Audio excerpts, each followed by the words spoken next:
selesai jadi Wakapolri itu 1 tahun kurang lebih. Saya pensiun 2014 1 Maret, nah Februari 2015 saya diundang ke istana waktu itu bersama Prof. Jimli Asidiki dan beberapa kawan yang lain. Baik Pak, dari saudara yang melihat waktu ketemu dengan jasa dengan unggahan itu apa yang sekilas beda? Ya beda jauh Pak, nggak ada beda, bukan beda sedikit, beda jauh. Jadi contohnya dalam apanya? ya misalnya Diunggah di foto kan, di foto. Iya. Seseorang itu dengan Pak Jokowi Iya. bahkan Bapak. Iya. Ya misalnya saya nggak pernah lihat Pak Jokowi pakai kacamata begitu. Kemudian bentuk gigi seperti kan kita bisa lihat seperti itu. Kemudian begitu digambar bentuk telinga, mata, pintas kita lihat banyak perbedaan seperti itu. Ya, mengerti hadir di sini tentang persoalan apa? Berkaitan dengan gugatan CLS dengan kaitan ijazah tadi. Gugatan CLS ya Pak ya, dengan terkait dengan ijazah ya. Siap. Ijazah siapa Pak? Ijazah Pak Jokowi. Ijazah Jokowi.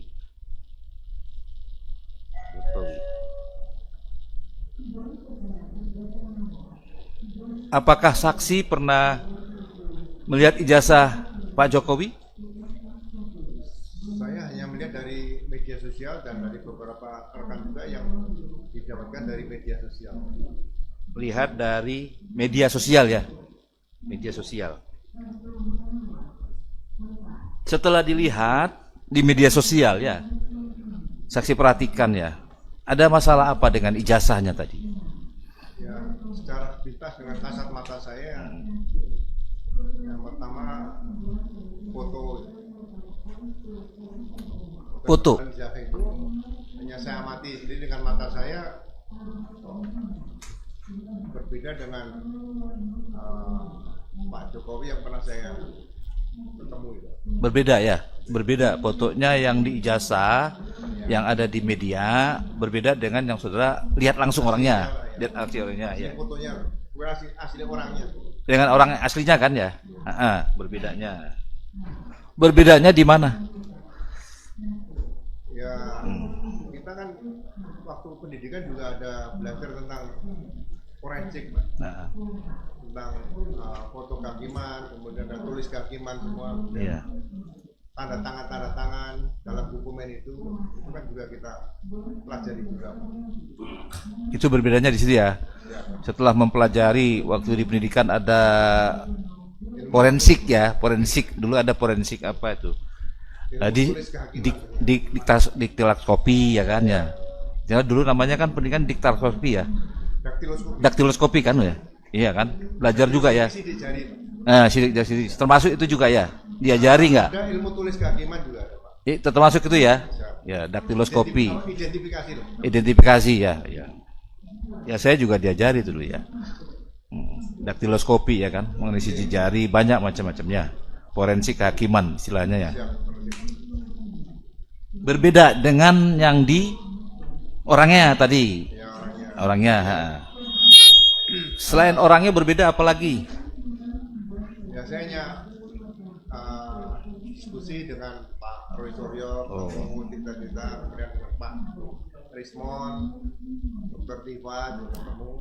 Saya pengen mengamati ada apa sih jasa ini gitu. Ya. Setelah dilihat-lihat dibandingkan dengan yang di media, Ya. dengan orangnya, gimana? Ya, saya mengambil kesimpulan analisa saya, polisi sebagai aparat negara perlu mengambil langkah yaitu fokus kepada pasal berapa nih kalau misalnya dugaan tadi memang harus dibuktikan. Nah, karena kita harus bisa memberikan jawaban pada masyarakat. Jadi pemikiran saya lebih cenderung pasalnya adalah pasal 263 ayat 2 KUHP, yaitu digunakan untuk maju sebagai waktu itu sebagai calon wali kota 2 kali, kemudian calon gubernur dan calon presiden. Sehingga ke depan nanti peran KPU tidak hanya sebagai event organizer aja untuk melaksanakan pilpres, tapi juga harus melakukan verifikasi secara tuntas, secara mendalam tentang persyaratan-persyaratan dokumen yang diperlukan oleh KPU. Jadi itu waktu itu melihatnya kapan Pak itu? Melihatnya dan membandingkannya kapan? Kira-kira tahun berapa? Saya 2025 sudah hampir tiap hari karena itu menarik perhatian sebelum yang pertama kali lihat itu kan? Iya. Nah, sebelum kenal dengan Roy Suryo tadi ada melihat kan baru diskusi dengan Roy Suryo. Kapan itu? Kira-kira mulai pertengahan 2025, Pak. Oh, pertengahan ini 2025. Terus tadi katakan ada calon wali kota. Apa sebelum calon wali kota itu gimana tadi? Ya, saya melihat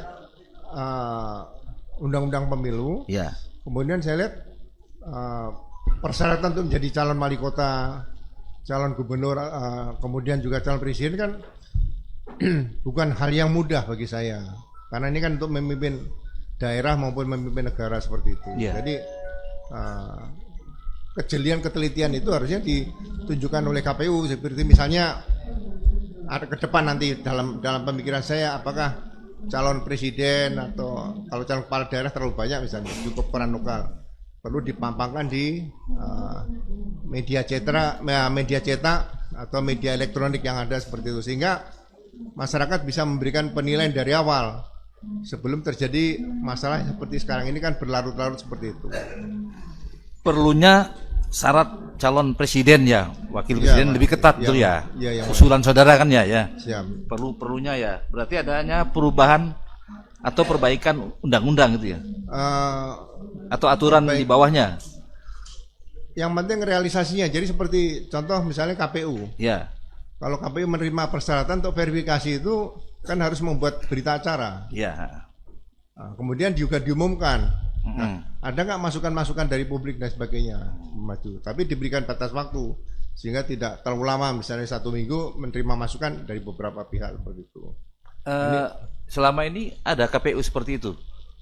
Saya melihat dengan peristiwa yang kaitan dengan ijazah Pak Jokowi ini kan tidak ada, hanya akhirnya ditekan oleh publik di situ, termasuk yang di KPU pusat melalui Komisi Informasi Publik yang di pusat itu, ya, supaya ditunjukkan KIP tadi. Ya.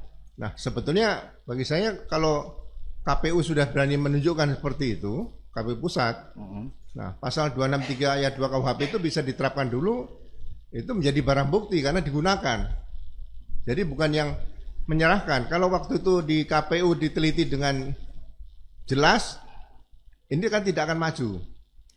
Jadi karena tidak diteliti dengan jelas dan sangat teliti, akhirnya maju. Nah ini mungkin ke depan perlu kewaspadaan seperti itu, sehingga ya sekali lagi saya katakan jangan sampai selalu terjadi hal-hal seperti ini yang berlangsung proses 5 tahunan seperti itu.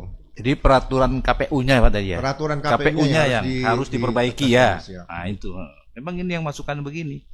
Kalau ada masalah peraturan KPU-nya yang kurang jelas, harus diperbaiki. Harus tegas dan jelas gitu. Tegas, jelas, dan kalau memang ada kurang diperbaiki kan itu ya. Kembali lagi ya, tadi kan. Jadi saksi baru tahu tahun 2025 dari media ya.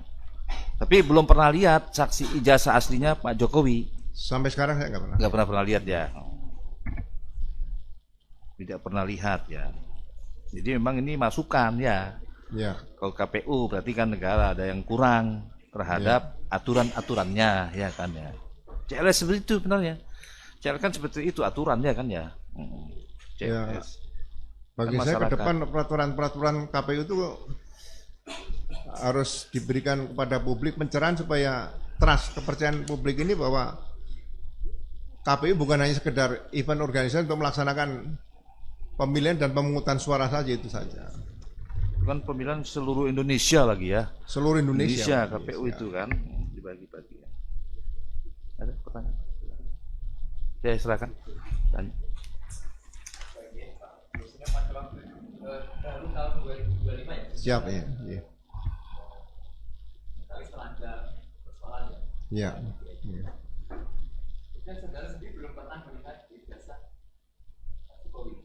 Asli belum pernah. Terus kalau dari pengamatan saudara ya, tadi Bapak juga pernah mendapatkan pendidikan. Hal apa yang tidak pas di ijazah ataupun Unggahan. Ya, kita kan selama bertugas sering membuat DPO nih, daftar pencarian orang. Jadi di Akabri kepolisian itu ada semacam norma kalau seorang junior yang paling junior itu harus mengenali seniornya. Jadi kalau tingkat 1 harus mengenali tingkat 2, 3, 4. Ini cukup sulit. Jadi walaupun berpakaian preman di luar misalnya itu harus tahu ini seniornya. Nah, sama dengan mengenali orang, ini pelajaran DPO. Jadi kita sudah terbiasa dengan melihat kok yang foto ini dengan orang yang asli pernah kita lihat kok berbeda seperti itu. Itu yang sangat menonjol bagi saya di situ. Kalau teknik yang lain saya tidak pelajari, hanya dengar cerita dari Pak Rismon atau Pak Rosoria atau Dr. Tipa itu. Jadi kapan saudara pernah dipanggil oleh Pak Jokowi? Bulan Februari tahun 2015 saat beliau baru 4 bulan menjabat sebagai presiden. Yeah. Saya baru selesai jadi Wakapolri itu 1 tahun kurang lebih. Saya pensiun 2014 1 Maret, nah Februari 2015 saya diundang ke istana waktu itu bersama Prof. Jimli Asidiki dan beberapa kawan yang lain. Baik Pak, dari saudara yang melihat ketemu dengan jasa dengan unggahan itu apa yang sekilas beda? Ya beda jauh Pak, nggak ada beda, bukan beda sedikit, beda jauh. Ya. Jadi contohnya dalam apanya? Ya misalnya di foto kan, di foto. Iya.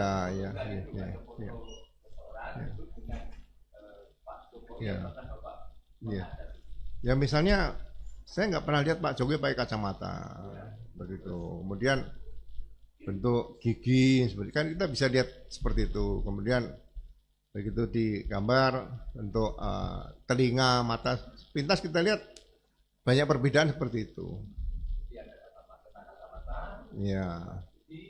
Ya, hidung seperti itu. Jadi panca indera itu bisa kita lihat dari kasat mata kita, bisa kita lihat pintas. Jadi itu yang diantaranya ya. Siapnya. Siapnya.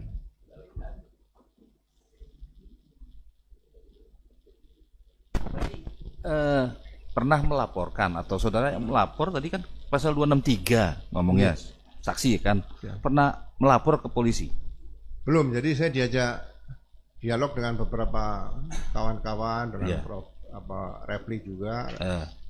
Saya bilang ini coba fokus dulu aja, jangan dihadapkan kepada pemilik ijazah dulu Pak Jokowi, gitu loh. Jadi kalau orang punya ijazah katakanlah tidak benar atau diduga palsu, kalau hanya disimpan sendiri ya mau dibesarkan di rumah pakai figuran juga nggak ada masalah. Cuma kalau digunakan berarti kan ayat 2-nya masuk. Apalagi untuk misalnya calon presiden, ini lebih bagi saya ke depan negara kan tidak bisa dibuat main seperti itu. Jadi saya lebih fokus kalau bisa pasal 263 ayat 2 saja gitu. Yang dilaporkannya tadi. Yang harusnya dilaporkan seperti itu. Jadi saya akan yang dilaporkan cukup komisioner KPU baik yang di Solo, kemudian di Jakarta sama di pusat. Komisionernya dilaporkan. Siap. Ya, sudah. Saya dengar kemarin hari Minggu kemungkinan ada arah ke sana kemungkinan. Ada, tapi belum ya. Iya, hari Minggu kemarin saya bertemu dengan beberapa kawan, mungkin ada arah ke sana supaya masyarakat nggak hanya dipertontonkan dengan debat yang melelahkan seperti ini cukup lama. Ya, tapi sampai sekarang belum ada ya untuk belum ada. Komisioner KPU ya dilaporkan tentang ijazah tadi ya. Penggunaan ijazah. Ya, penggunaan ijazah belum ada ya. Komisioner. Pak, ada? Silakan. Baik, kami lanjutkan. Terkait dengan materi gugatan ini yang tadi Bapak sudah menyampaikan ini mengenai CLS Pak ya. Kaitan juga dengan mengakhiri adanya suatu hal yang sama di kemudian hari Bapak tadi mengusulkan bahwasanya ke depan untuk KPU itu menunjukkan ijazah daripada calon kontestan seperti itu, Bapak? Ya, jadi bisa diumumkan di media cetak juga bisa untuk khusus untuk pemilu kan ya cukup menarik seperti penerimaan mahasiswa zaman dulu kan juga pakai media seperti itu dan masyarakat akan ikut partisipasi untuk bisa melihat oh ini kawan saya, ini om saya, ini kakak, disitulah rasa memiliki seorang calon pimpinan negara ke depan itu harus dimunculkan dari situ. Jadi diketahui latar belakang pendidikan formalnya begitu Bapak ya? Ya semuanya, jadi benar-benar memilih seorang pemimpin itu ya bagi saya harus benar-benar pilihan baik lahir maupun batin seperti itu harus. Jadi kalau itu tadi usulan Bapak berkaitan dengan mungkin ke depan ada semacam polemik seperti ini lagi, itu tidak nanti bertentangan dengan undang-undang perlindungan data pribadi, undang-undang yang sifatnya privasi itu kita atau bagaimana? Saya mungkin ini kan Bapak saksi fakta ya, tapi kan usulan Bapak kan ada kaitannya dengan materi gugatan penggugat ini Pak Alun Toto dan Pak. Ya kalau risiko ingin menjadi pejabat publik ya data pribadi pasti ya akan diketahui seperti itu. Sebagai contoh saya ini untuk perbandingan saja. Jadi kasus meninggalnya Arya Daru, diplomat yang di kosnya itu Jakarta, saya ngikuti juga karena pengacara saya kenal, akan dibuka masalah hal-hal yang mungkin sebetulnya itu membuka aib, tapi karena sudah meninggal pengen dilihat motif kematiannya apa, itu dibuka pada publik karena masalah seperti itu. Oke, jadi kalau itu memang berkaitan dengan adanya kepentingan yang lebih luas, ya mungkin hal yang semacam ini bisa dikesampingkan ya untuk khususnya luas begitu ya. Katanya mungkin seperti itu yang masukan Bapak. Oke, kalau Bapak memang dari karirnya Bapak dari kalau mungkin dari TNI kan kecabangan Bapak Polri itu dari apa Bapak latar belakang apa mungkin dari Sersel atau dari apa Bapak? Saya lebih banyak di bidang reserse ya karena sering berkaitan dengan bukti itu memang sudah bukti memang sudah tahu Bapak ya. Dan analisa kriminalnya atau analisa kriminalistiknya harus lebih jeli di situ kalau reserse seperti itu. Cuman kan menguntungkan kita benefit. Pernah bertemu secara langsung dengan Bapak atau Presiden ke-7 tahun 2000 berapa? 15 ya. Seperti itu ya dibandingkan dengan data yang ada di medsos. Bukankah dalam apa namanya ketika Polri mengambil alat bukti dan menilai alat bukti harus diambil dulu data dari data primernya. Bagaimana itu Pak kalau Bapak mengatakan semacam itu? Ya, saya ijazah kan masih ada di Polda. Ya, mohon maaf Pak yang mulia Pak Hakim. Jadi gini, kalau ijazah yang dipegang Pak Jokowi ini dibakar sama beliau sendiri, apakah dugaan tadi tidak berjalan? Karena sudah digunakan.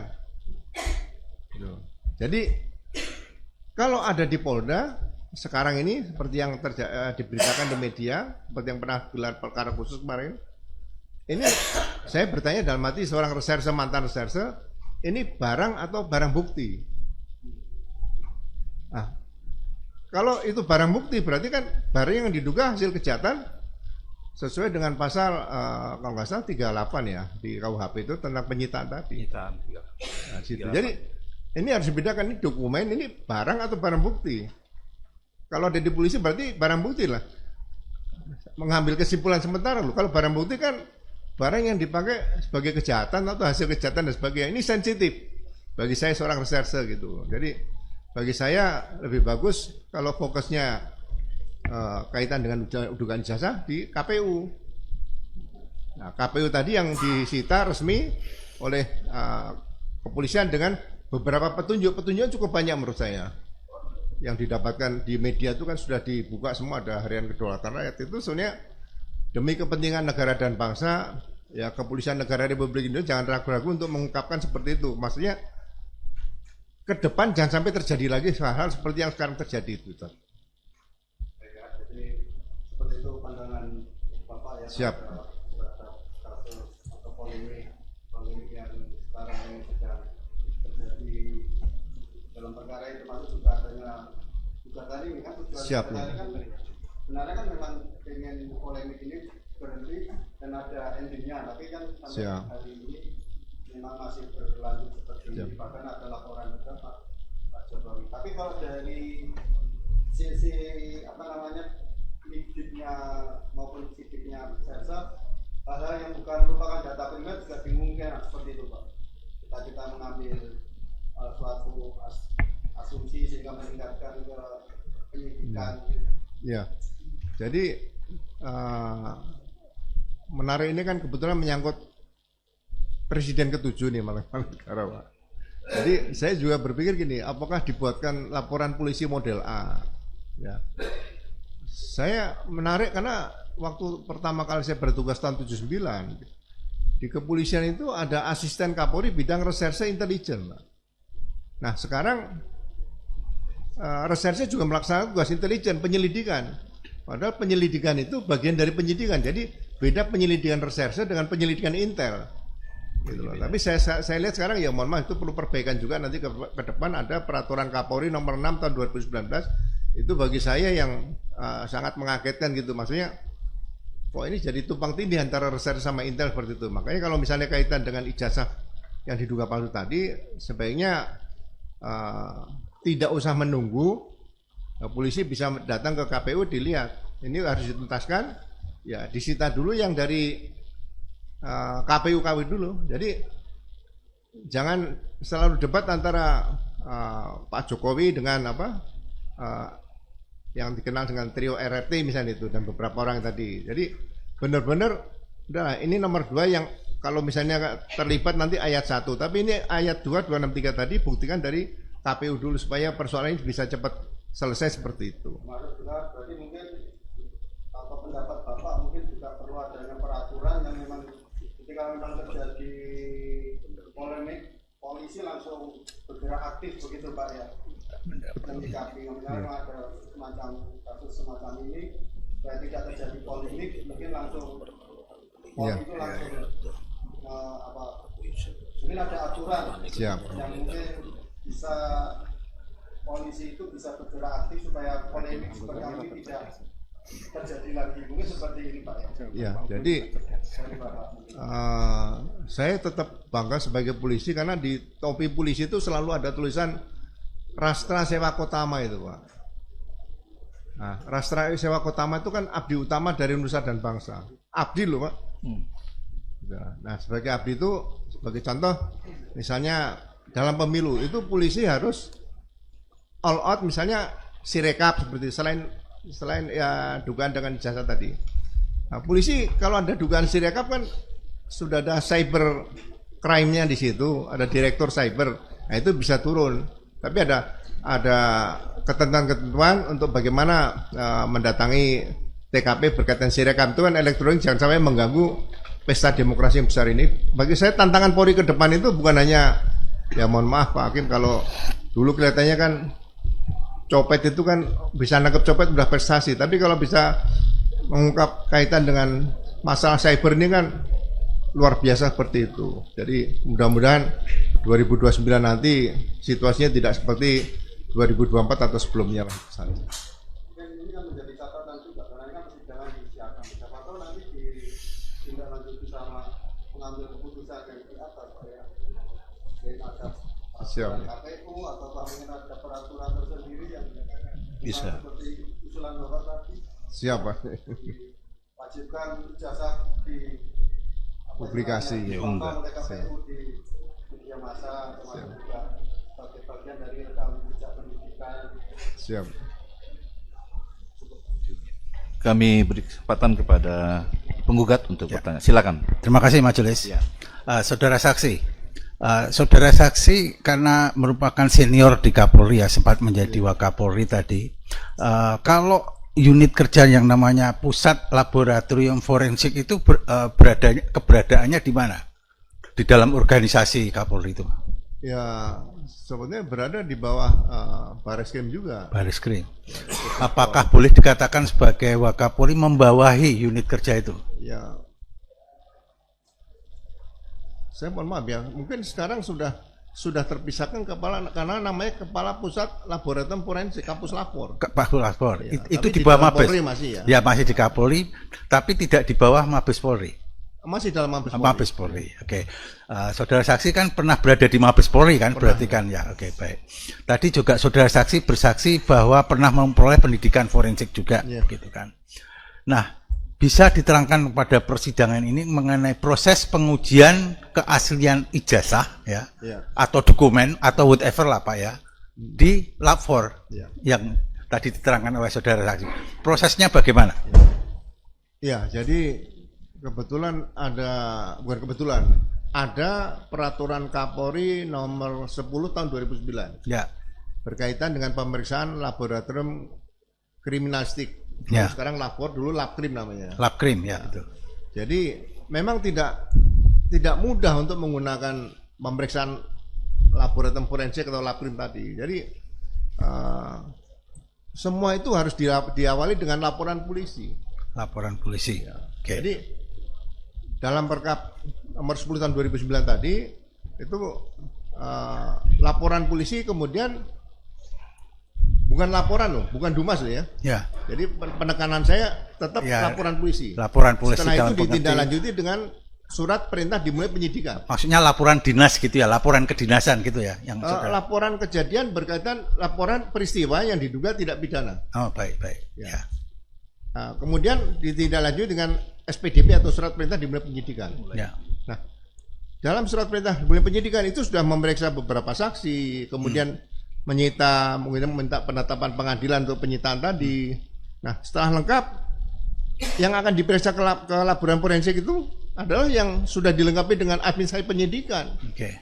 Jadi kalau penyelidikan, khusus penyelidikan langsung ke laboratorium kriminalistik atau laboratorium forensik itu tidak bisa melanggar peraturan Kapolri itu sendiri, seperti itu. Baik. Saudara saksi mengikuti proses pengujian ijazah yang dilakukan oleh Lab 4 pada ijazahnya Pak Jokowi. Saya setelah selesai saya ketemu dengan kawan-kawan pasti saya tanya bagaimana mekanismenya, misalnya dalam gelar perkara khusus seperti itu, saya pasti minta informasi pada mereka. Apa yang saudara bisa sampaikan pada persidangan ini perihal kesaksian saudara atau pengetahuan saudara perihal itu? Ya, begini saya ulangi peran.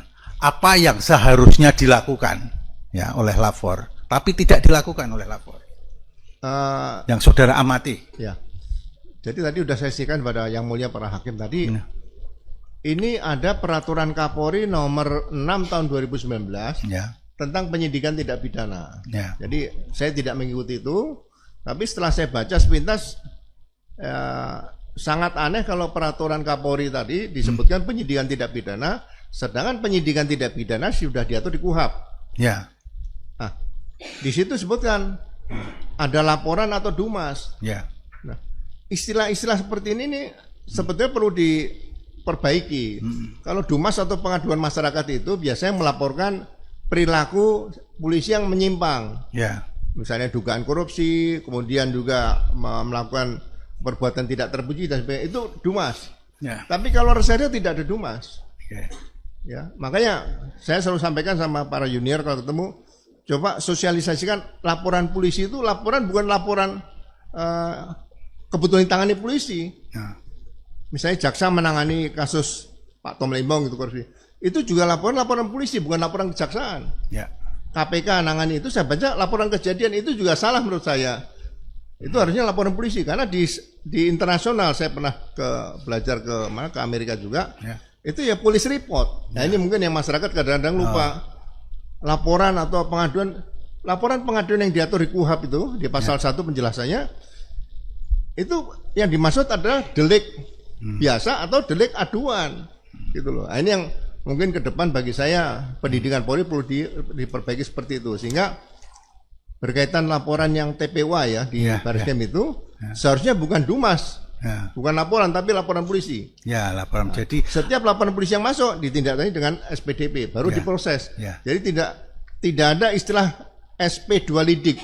Surat perintah penghentian penyelidikan. Itu tidak diatur di hukum acara pidana. Itu yang bagi saya ke depan perlu diperbaiki seperti itu. Jadi boleh dikatakan dalam proses itu menurut pengamatan saudara saksi ada laporan polisi, ada pelanggaran terhadap peraturan Kapolri terhadap itu. Oke, itu kesaksian saudara begitu ya.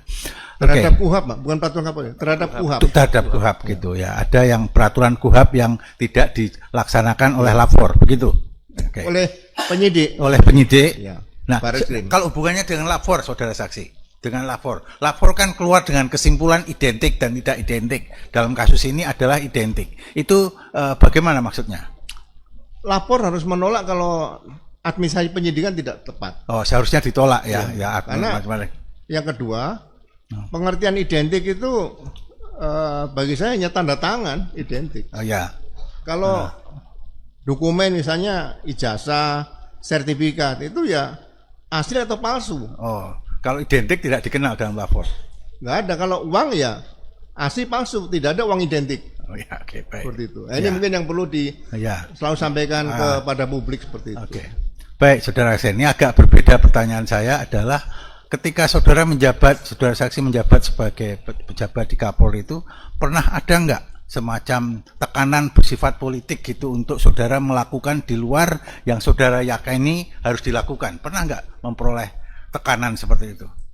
Ya, saya belajar pembentukan polisi di Magelang 1 tahun. Ya kan? Bagaimana sejarah perjalanan bangsa. Kemudian 3 tahun di Sukabumi. Ya. Jadi pertanggungjawab polisi itu harusnya kepada hukum, bukan pada atasan. Nah, ya oke. Itu yang harusnya sampaikan. Jadi saya pernah berbeda pendapat dengan pimpinan dan saya juga paling senang berbeda pendapat. Ya. Dengan anak buah juga sering berbeda pendapat. Jadi polisi itu harus sering berbeda pendapat. Ya. Karena untuk mendapatkan yang benar-benar hakiki itu kan sulit. Ya. Saya mungkin pangkat bintang 3, tapi ada seorang kombes yang pintar, mungkin saya perlu belajar ilmu dari situ. Nah, hal-hal seperti ini kalau misalnya itu bertentangan dengan hukum ya sampaikan dengan cara baik-baik. Mohon izin Jenderal, ini tidak bisa kami laksanakan karena ini melanggar hukum acara pidana seperti itu. Jadi jawabnya secara singkat pernah ya saudara memperoleh tekanan itu baik dari pimpinan maupun dari yang selevel pernah mendapatkan tekanan. Ya, pernah lebih dari sekali itu aja. Oke, pernah dari sekali. Sehubungan dengan itu, bagaimana kesaksian saudara mengenai keadaan sekarang? Apakah Polri mendapatkan tekanan atau tidak? Saya belum khususnya melihat, dalam kasus ijazah ini.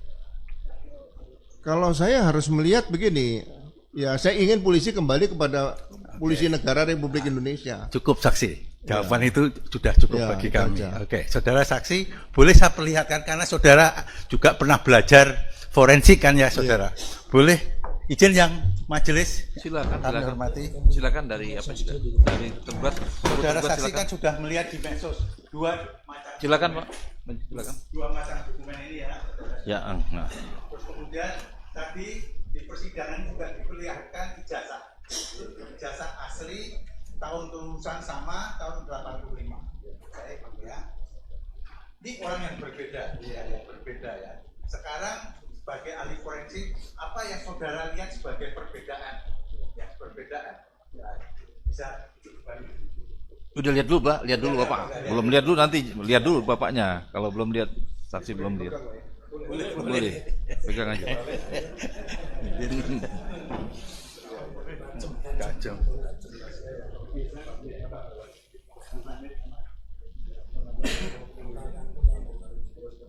Ya, Kak, sambung ya.